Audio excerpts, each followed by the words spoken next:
السلام علیکم ورحمۃ اللہ وبرکاتہ۔ الحمدللہ والصلاۃ والسلام علی رسول اللہ وعلی آلہ واصحابہ اجمعین۔ اس وقت صرف میں یا چند لوگ نہیں بلکہ ہندوستان کی سرزمین پر جہاں جہاں لوگوں نے اس خبر کو سنا ان تمام کے دلوں میں بہت غم بھی ہے اور افسوس بھی ہے کہ جو کچھ 24 تاریخ کو حج پہ جانے والے حاجیوں کی بس کے ساتھ ہوا اور ہماری بہن بیٹیوں اور ہمارے بزرگوں کے ساتھ ہوا، یقیناً یہ بہت قابل مذمت ہے۔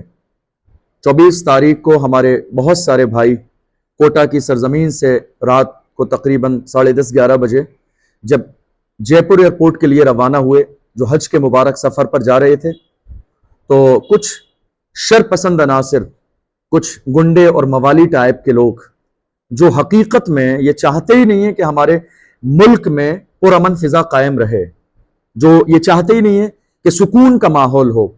جو یہ چاہتے ہی نہیں ہیں کہ گنگا جمنی تہذیب جس طرح ہمیشہ سے ہمارے ملک میں رہی ہے وہ آج بھی رہے، جو یہ چاہتے ہی نہیں ہیں کہ محبت کی فضائیں اور ہوائیں ہمارے ملک میں، ہمارے شہروں میں، ہمارے صوبوں میں چلتی رہیں، جن کا مزاج محض نفرت پھیلانا ہے، جن کا مزاج صرف لڑائی اور جھگڑے کرانا ہے۔ اس طرح کے شرپسند عناصر باضابطہ انہوں نے بس پر حملہ کیا، حاجیوں کی بس کے اندر بھی گئے، بہن اور بیٹیوں کے ساتھ بہت غیر مناسب سلوک کیا، پتھر مارے اور بہت سارے لوگوں کو زخمی کیا۔ اس سے زیادہ شرمناک صورتحال اور کیا ہو سکتی ہے؟ مسلمان الحمدللہ نہ کبھی فسادی تھا، نہ مسلمان کے ذہن میں فساد ہے اور نہ ہی کوئی مسلمان لڑنا اور فساد کرنا چاہتا ہے۔ مسلمان الحمدللہ آج بھی ہندوستان کے قانون کی عزت کرتے ہیں۔ اتنا سب کچھ ہو جانے کے باوجود مسلمان کبھی بدلے کی بھاونا اپنے دل میں نہیں رکھتے ہیں، بلکہ وہ اپنے سارے مسائل کو پولیس پرشاسن تک اور سرکار تک پہنچانے کی کوشش کرتے ہیں تاکہ ہمارے مسائل حل ہو جائیں۔ خود کبھی مسلمان قانون اپنے ہاتھ میں نہیں لیتے ہیں۔ یہ بہت زیادہ افسوسناک صورتحال ہے جو کچھ کوٹا کی سرزمین پر ہوا، یہ کسی بھی قیمت پر برداشت نہیں کیا جا سکتا۔ اس کی جتنی بھی پرزور مذمت کی جائے بہت کم ہے۔ اور سوال تو کوٹا کے پولیس پرشاسن پر بھی اٹھتا ہے کہ پولیس پرشاسن کے ہوتے ہوئے، پورے سسٹم اور نظام کے ہوتے ہوئے اس طرح کے شرپسند عناصر کا اتنا بڑا جگر ہے کہ وہ باضابطہ لوگوں پر حملہ کر رہے ہیں اور ان کو مارنے کی کوشش کر رہے ہیں، اور وہ بھی اتنے مبارک سفر پہ جانے والے لوگ، کوئی شرم نہیں، کوئی ذرے کے برا حیا نہیں۔ سوال تو کوٹا کے پولیس پرشاسن پر بھی ہے کہ یا تو ان کا خوف نہیں ہے ایسے ظالموں پر، یا پھر ان کی کچھ پچھلے جو مسائل ہیں، پچھلے معاملات ہیں، ان میں کچھ نرمی رہی کہ جس کی بنیاد پر اس طرح کے بے لگام جو دشمن ہیں وہ گھومتے چلے جا رہے ہیں۔ ورنہ اگر ان پر سختی کی جاتی اور باضابطہ ان کو قانون کے مطابق سزا دی جاتی تو آج ان کی ہمت نہ ہوتی۔ اور راجستھان کی جو سرکار ہے، سوال تو راجستھان کی سرکار کے سامنے بھی ہے کہ راجستھان کی سرکار کو ایسے لوگوں پر خاص طور پر کڑی نگرانی کرنا چاہیے۔ میں بالخصوص کوٹا کے پولیس پرشاسن سے اور راجستھان سرکار سے یہ گزارش کروں گا کہ جلد سے جلد اس طرح کے جو ظالم ہیں، جو گنڈے اور موالی ہیں، جو بدمعاش ٹائپ کے لوگ ہیں، جو ہمارے ملک کی اور ہمارے صوبے کی، ہمارے شہروں کی پرامن فضا کو بدنام کرنے کی کوشش کر رہے ہیں، ان کی گرفتاریاں ہوں اور سخت سے سخت ان کو سزا دی جائے۔ اور میں بالخصوص کوٹا کے مسلمانوں سے یہ گزارش کروں گا کہ اس مسئلے کے اندر ذرے کے برابر سمجھوتا نہ کریں،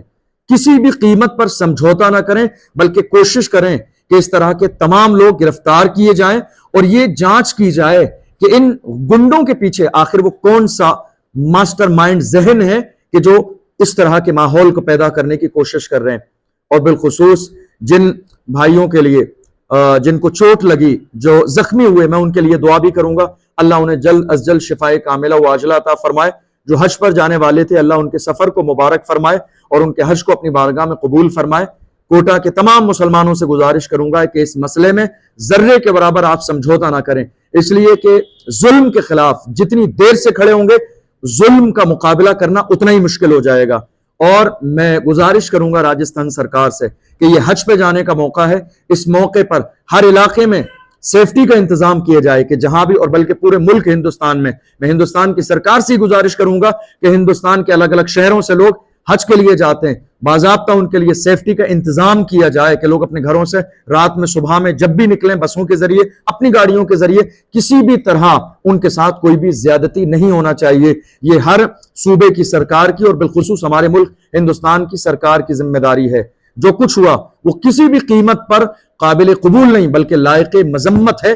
اس کی جتنی مذمت کی جائے, جو کچھ کوٹا میں ہوا بہت بہت قابل مذمت ہے, جتنی بھی اس کی مذمت کی جائے وہ کم ہے. کوٹا کے مسلمانوں کو اس موقع پر اتفاق اور اتحاد کی اعلیٰ مثال قائم کرنا چاہیے اور ان ظالموں کے خلاف کھڑے ہو جانا چاہیے اور باضابطہ ان کو قانون کے مطابق سزا دلانے کی ہر ممکن کوشش کرنا چاہیے. اللہ کی بارگاہ میں دعا ہے پروردگار عالم ہم سب کو ظلم کے خلاف کھڑے ہونے کی توفیق عطا فرمائے. والسلام علیکم ورحمۃ اللہ وبرکاتہ.